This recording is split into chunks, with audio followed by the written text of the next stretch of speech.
Ariel rayakan ulang tahun ke-41, kondisi badan ex Luna malah drop jelang konser satu dekade Noah. Jumat, tanggal 16 September tahun 2022, vokalis grup band Noah, Nazril Irham, kini menginjak usia 41 tahun.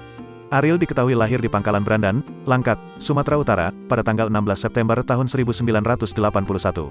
Melalui unggahan Instagramnya, mantan kekasih Luna Maya tersebut memposting potret dirinya semasa masih kecil. "Time is precious, treasure it. Terima kasih doa dan ucapannya," tulis Ariel. Dalam perjalanan hidupnya, selain mendapatkan popularitas, Ariel juga kerap tersandung persoalan berat. Namun, hal itu tidak menyurutkan popularitas Ariel. Di momentum hari ulang tahunnya ke-41, Ariel tengah mempersiapkan konser besarnya bertajuk Noah Decade Experience. Hanya saja, kondisi kesehatan Ariel dikabarkan sedang tidak baik. Jelang konser satu dekade, Ariel Noah mengalami flu berat dan wajib menjalani serangkaian tes COVID-19. Ariel Noah berjuang untuk sembuh mengingat konser satu dekade tinggal sehari lagi, yaitu diselenggarakan tanggal 17 September tahun 2022.